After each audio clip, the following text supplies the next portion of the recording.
Hey, Neil McDonnell here. I am the president of the GovCon Chamber of Commerce, and I'm excited to be here today on LinkedIn Live. I'm just looking to make sure I'm going live on my LinkedIn. I kind of look down at my phone to make sure I'm going good there. I'm going to get started in 1 second on today's topic.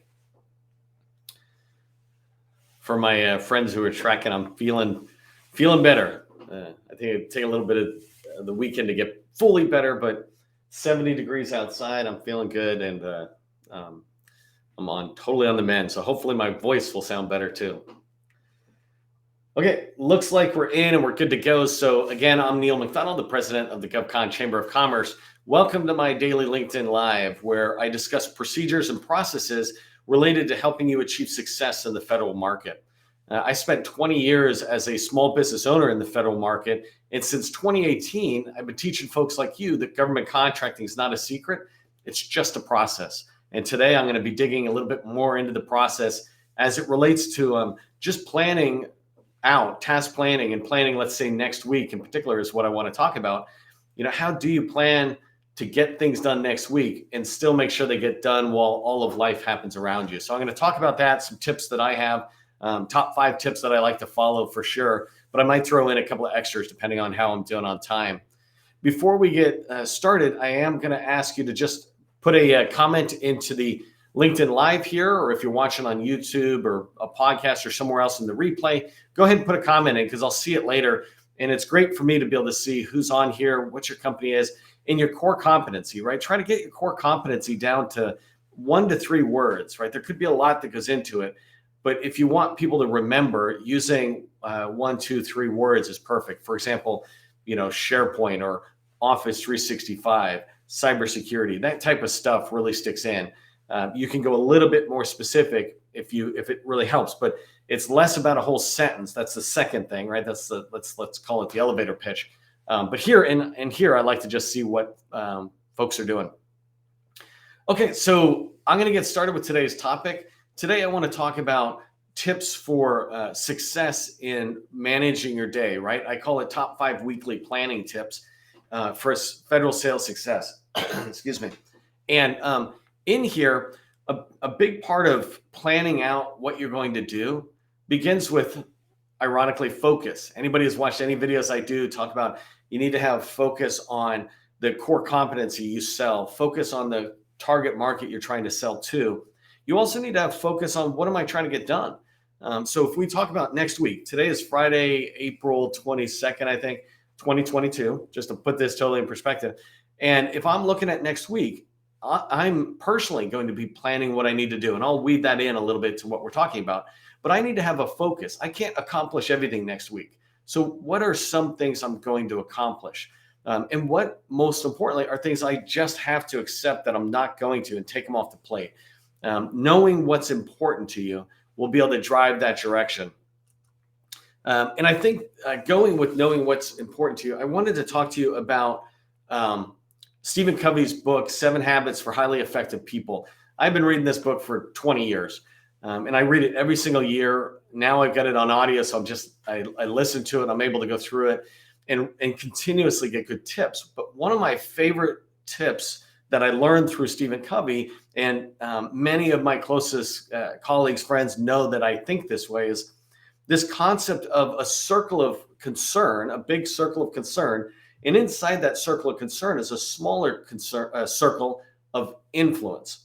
And what this concept means is that the circle of concern is everything that's out there. For example, in my circle of concern might be COVID and the pandemic and all that stuff. My circle of influence, I can't really do anything about that. I certainly can't do much for the world, but I can do stuff inside my own home. So if you've been watching videos this week, I've been sick this week. And so, my family, that's where I can influence. We can influence the 4 of us in this house and what we're doing, right? But I don't really have the ability to influence on the outside. It's the same thing with world peace. It's the same thing with federal acquisition regulations, right? People might say, you could influence it, and you really can't. It's going to happen however the lawmakers are going to put it out there. You can put some comments in, you can make some suggestions, but the reality is if you get pulled into, let's say, the FAR, you're getting pulled into your circle of concern, but you don't really have much influence. Compared to if you focus on your own company and your own sales goals, et cetera. Well, now you're taking off independent of whatever's out there. And so think about it for yourself, right? What's in your circle of influence? From my perspective, you can influence things that happen in your own house. You can influence things that happen in your company if you're the owner, for sure. If you're an employee in there, you have the ability to influence it to a degree. If leadership is listening to you, et cetera, if they see you do good habits, maybe they begin to replicate it. So you have this ability to influence in there. The farther away you go, though, the harder it is to influence. Now, if we bring it back to capture and sale for 1 second, sales, you do have the ability to influence the government buyer, and that's just capture, right? That's getting out there and working with them and influencing them. But when you think about all the things that are on your plate and you're planning out next week, say to yourself, is this really something I can influence? If I work on it, I will change it positively. Or is this something that I'm not going to really be able to change it? And I'm not going to really be able to move it in any particular direction. And I'll give you one last example from the government perspective. If you've been in the government IT space, you hear the government looking at Microsoft Cloud and Amazon Cloud, AWS, right? And you see them looking at this and trying to decide, is there one platform should rule them all kind of thing? You have no influence. Even Amazon and Microsoft barely have any influence because somebody else will come along and push it. But they're the only ones who closely have influence. But we, most of us, don't have influence on that. And so to me, what the overall government lands on from a cloud platform is in my circle of concern. I really am tracking that, but it's not my circle of influence. But what is in my circle of influence is the ability to talk to the one agency that I serve the most, my target agency, my current customers. I can try to influence them because in there, they're willing to listen. But really, when I think about the whole federal government, I can't really impact that much. So think about the circle of concern and circle of influence. The next thing I do when I'm thinking about planning out my week is I remember, and by the way, if you have questions as we go along, throw them in, say hello to each other. I love it when I come back after the LinkedIn Live and I see you guys chatting with each other. That's awesome. But another great way of looking at what's important to you is Stephen Covey again talks about these 4 quadrants: what's important and what's not important, what's urgent and what's not urgent. So an example of not important and not urgent, right, is TV. If you're binge watching Netflix, that's what's happening in your day that's not important and it's not urgent. Something else that might be not important but it's urgent is somebody else in your job bringing you a problem. It's really not important to you, but it's urgent. The phone calls that come in, you pick it up and you got to answer it. There's some of that stuff that just happens. Some meetings are not important, but they're urgent. Somebody says you have to be in this thing. That's fine. You're going to have some of that. You can't avoid it. You can't avoid all of it. And then as you move up into what's not important, but it's it's important, but not urgent. That's the place I want you to think about. It's called Quadrant 2, not important, but urgent. And what that is it's the planning phase. It's where you're doing things for the future. So it's not writing emails. It's not the daily work you must do. It's not the meetings you're in. This Quadrant 2 is a hard place to get into, but if you get into it, it's a great, it moves the needle so much more further for your company. So an example of a great Quadrant 2 activity is business development. If you look into business development and you're developing a relationship with an agency point of contact, or if you're learning about that agency, that's a great activity that is important, but not urgent. Capture is another one that, until that RFP date gets closer and closer and closer, it's not urgent, but it is very important, right? And so if you do capture activities, that is important, but not urgent. It's Quadrant 2 activities. And when I look to next week and I'm planning, a lot of my not important or my urgent and not important kind of activities, those will happen on their own. They'll just get on my plate no matter what I do. I wish I could get out of meetings. I wish I could not have to do this thing or that thing. But in order to do the Quadrant 2, the part that actually moves us forward, we need to proactively choose to do that and decide what's important to us, and then put it on our, task list, our calendar, et cetera, for next week. And I'm going to use some examples of my own and some examples that you can use. But I already talked about business development and capture are two of the most important, but not urgent activities you could do as a salesperson or as a company to move things forward. So when I look at what's out there and I'm trying to plan my day, there's a way of prioritizing what I want to do. So, I don't want to give you an overall system. What I'd really like to do is to end up on this one thing, and I'll talk to you about that in a second. But a to-do list, right? I don't want you to overwhelm yourself with a to-do list. Those sometimes are just annoying and they make you feel bad. But there's nothing wrong with an exercise to write down all the things you think need to be done on a Friday like this for next week, for a couple of reasons. One is it gets it out of your head, right? And you just feel better going into the weekend that there's nothing you're forgetting about. If you're writing a note down, you'll remember on Monday to get to it. If you plan it out, you'll remember to get to it, and your mind won't be preoccupied with that. But so I write down the things that I think I need to get done next week, the things I want to get done, et cetera. And when I have this list of whatever needs to get done, I then begin to prioritize it. And here's a tip I want to give you. Just it comes out of many different systems, but it's the ABC 1, 2, 3 approach to prioritizing your tasks. ABC is the first level of prioritization. A tasks are things that must get done today. And so in this case, I'm looking at next week, not at a single day, but a single week. And I'm saying this must get done this week. Okay. So A tasks are everything that absolutely have to get done this week. B tasks are things that I really think I should get done this week, but they don't have to get done. It's not the end of the world if they don't get done. The A task, basically, it is the end of the world, or the end of whatever I was trying to get done, right?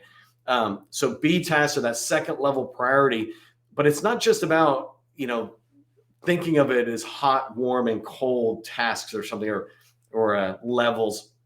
It's really understanding that A tasks absolutely must get done. B tasks I want to get done and I should get done. And so right there, what you can see is there's this balance between A and B. You should have far fewer A's than you do B tasks, because everything should not have to get done. If you're living a life that has everything that has to get done, things will not get done, and then you'll feel bad about it, and then they won't get done. You won't delegate, whatever. So make sure when you're looking at your A tasks that they're kept to a reasonable number, and you have to look at your own capacity next week. Capacity meaning how much time do you have to work on your tasks. And then C tasks are things that are on your list, but they don't, get them done whenever you can get them done. So an example is in Quadrant 2, which is the problem with Quadrant 2 often is that we go, we'll get to that. An example might be, I want to read that strategic plan from the Navy that I downloaded yesterday. I want to read that next week and kind of see what I can learn. Well, that's a C task, but it's really important, but it's got no sense of urgency. And so what you should be looking at is, how do you get some of those Quadrant 2 tasks coming up? And then, so that's the ABC. 1, 2, 3 is pretty straightforward. If you can only get one task done, what is it? What's the task you're going to get done? I always love having this conversation with people who will say, well, they're equally important. They can't be. That's not how prioritization works. And it's such a interesting exercise, because if I say, here's your 2 tasks that are equally important, but you can only get one done. I'm telling you, one's going away and you can only get one done. Which one will you get done? And I love how people treat task prioritization as hard as they treat it tears them up so much to prioritize, as much as if I said, okay, you have 2 children. Which one will you save from a fire? It's like, come on, that's an unfair thing. I'm saving them both. I don't care what the priority is, right? But tasks are not that vital. And so tasks need to sit on top of each other, and you need to know that. And it's not a big deal. But when you do that, then if you can only do one thing that day, you will do the one thing that's the most important. And when you prioritize that way in the 1, 2, 3, you will know without having to think a lot about it, what's most important on your plate. And this brings me to this concept of the one thing. And I want to mention that in a second. Next time I might get a whole smaller bottle. I can't remember what book I read this in, and maybe somebody online here can tell me, but there's this idea of the one thing, that if you can only get one thing done, what is it? And so I talked about if you can only get one task done, which is it? If you can only go after one opportunity in your sales pipeline, which is it? It's a same exercise where you look at your pipeline and you go, look, I'm only going to be able to write one proposal. Which one is it? Or, and you go that way. Well, for next week, as we relate to planning for next week, and you think about how can I move myself forward, forget about all these tasks for a second. If I could do only one thing next week to move myself forward, move my capture forward, my business development activity forward, move my company forward, whatever it is, if I could only do one thing, not if I could only do one thing, what's the one thing I can do next week to move forward? So if you've got a sales pipeline, what opportunity would you want to work on to move forward? What's the one thing that you would get done? And then when you have that opportunity, you look at it even tighter and go, well, in this opportunity, what's the one thing I will do to move it forward? So I'll use myself as an example. What's one thing I can use or do next week? Not this prioritization for a second, but what's one thing I could do next week to move the GovCon Chamber of Commerce forward? And so there's a particular thing I've been very interested in doing is interacting more with the Minority Business Development Agency. And they're out of Maryland, but all across the country. And they serve the minority community, right, of small businesses, both in and out of federal contracting. And so I've wanted to begin to build a relationship with them similar to that I have with PTEX and other organizations. But I've wanted the chamber to begin to have a relationship there where I can see what the chamber does might help them with their mission. So, that's how I'm thinking of helping them. And the one thing it'll do for us, though, is I believe it'll mature the GovCon Chamber as an organization if I have that relationship with them, because they've been around, 20 plus years or whatever. They have a lot of institutional knowledge that the GovCon Chamber doesn't have yet. We're an emerging organization, been around 4 years, really good at what we do. But when I have the relationship with them, I'll be able to understand this idea of reaching out to their chapters, et cetera. So my one thing next week that will move it forward is I'm going to reach out to the leadership at the Minority Business Development Agency, MBDA. I'm going to reach out to them next week, and that's what I'm going to put on my list. Yeah, I got all these other priorities that are going to crowd me, and they need to be ABC'd and 1, 2, 3. But the one thing I'm going to do that moves the chamber forward in maturity is to reach out to these people. Interestingly, that will take me 1 hour or less to do the outreach, right? Whatever the email traffic happens, et cetera, is separate, but it take me 1 hour or less to do that. And if I can establish a relationship, if I can start moving it forward, it really moves us forward as an organization to have that relationship with another organization that's in the same general mission as ours, right? Helping small businesses. Well, you could do that same thing. What's one thing I can do to move my company forward? If you're a small business owner, what's one thing I can do to move my company forward a little bit in organizational maturity? If I'm a salesperson, business developer, capture, or even proposal, what's one thing I can do next week that would move what I'm doing forward, right? You're going to have all these things that are in the task list that'll absolutely go into your next week and crowd it. But what's the one thing you could do next week? And that's that idea of a one thing next concept, is making sure that you don't let your day and your week happen to you, that you choose the one thing. When I get into next week, what I will do is on Monday, independent of meetings I have, of LinkedIn Live, of other things that are just happening to me, I will reach out to these people first thing Monday morning. It's the most important thing to me. It's not the most important thing to me, but it's the one thing I could do to move it forward. And by doing that, it'll really help me move forward as an organization. So I want to really get that done as early as possible in the week so it doesn't go away. Anyways, I hope that made sense. This idea of choosing your one thing, right? And then as it relates to all your tasks, just figuring out what tasks are in there. When you think about all the things you could be doing as a salesperson, as a business developer or capture, or even as a business owner who's responsible for a bigger piece of the pie there, if you will. Being able to understand that you will have more on your plate than you can get done, and that's okay, and pushing it off. But what are the things you can do to start moving it forward? So an example is I tell people, put your capability statement in your LinkedIn profile. You're all on LinkedIn right now, except for those of you watching the replay. You're on LinkedIn. If you're in your profile right now watching this, one thing you could do is add your capability statement, and it won't change the world, but it becomes one way of Google to be searching and finding your capability statement, et cetera. Well, think about ideas like that. What's one thing you've been meaning to do that you could get out there?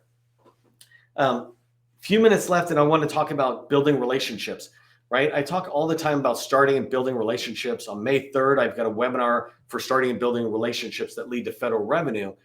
Next week, I encourage you to put in specific time for starting relationships. I'll come back to that in a second. And for building relationships, two separate things. We call it time blocking, right? Where you take some time. Gus on my team's a big advocate of this, of being able to take some time, let's say 8 o'clock to 9 o'clock every morning. Or, maybe you can only do 8 to 10 on Tuesday, one time next week, but block that time out where you're doing some specific tasks related to starting new relationships. So an example is, let's say you want to start a relationship with somebody who's on the cloud side, right? Here's the little tip that I would use. I just watched the head of the Army Cloud put out a post today on LinkedIn.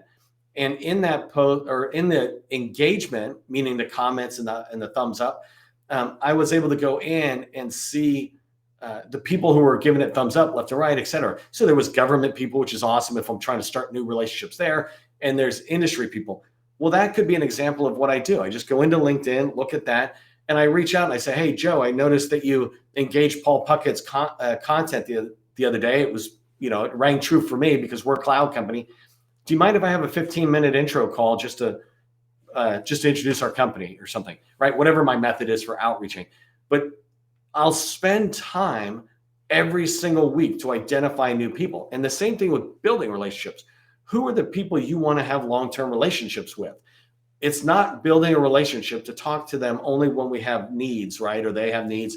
It's better to be coming back to proactively see something. Hey, John, I saw that you're in the cloud business. Excuse me. I know that you're in the cloud business. Paul Puckett, who's over in the Army, heads up the Army cloud stuff, just put something out. I thought you might be interested in this. Just doing something like that is maintaining the relationship. The other person will be appreciative of it. And so I encourage you next week, as you're planning next week, put in an hour, 2 hours more if this is your full-time job, like as a BD and a capture person. But block time out, excuse me, block time out for finding people and block time out for building those long-term, relationships you want to be long-term relationships or strategic relationships. Take the time to do that. And you will find that even though you're still doing all the busy work that you find yourself in, you were proactively moving forward on these activities. So anyways, that's the gist of what I wanted to share with you today, just on how I do planning. And if I recap it, the most important thing I focus on is that circle of concern and circle of influence. Always focus on what you can influence. When you think about Stephen Covey's quadrant that has the not urgent but important, quadrant 2 up here, that's where you want to proactively put some tasks in for next week, like those relationships, for example. You're going to have to work in the other 3 quadrants, but you can do it. By the way, I don't know if you can see this, but that's his book, so go find that book. You would think I would flip back to the camera. And it's funny, I don't know if you can really see it, but it's yellowed from, having it back in the 90s, I think, is when I first started getting it. Anyways, the last tip there was, when you look at your day, prioritize the ABC and make sure you know really what has to be done next week, those A's. Everything else can kind of go separate, but then you're focusing on the A's and your 1 things in your circle of influence, and you're going to have a week where you can get a lot done. I work on multiple organizations. I support multiple customers, and I'm able to drive in and do a lot of this work just because of the tips that I talked about as it relates to planning out my week. So just looking there. Hey, Josh, and hello, everybody. Thanks for joining me today. I'm just looking to see if I see any questions. I hope you found this valuable today. If you did, give it a thumbs up. Again, remember to sign up for the webinar for May 3rd if you would like to learn more about diving into starting and building relationships that'll lead to federal revenue. And then next week, I'm going to be diving into a whole set of topics. So I picked these topics based on what I know that's out there. If you have certain ideas you'd like me to explore, be happy to do that. I love doing that. In fact, sometimes Gus will just gather in people's comments and we'll do a question session. So we might try that as well. But anyways, we're out there. We're good. Thank you. I appreciate that. I'm going to get out of here and have a great weekend. Remember, government contracting, it's not a secret. It's just a process. See you next time.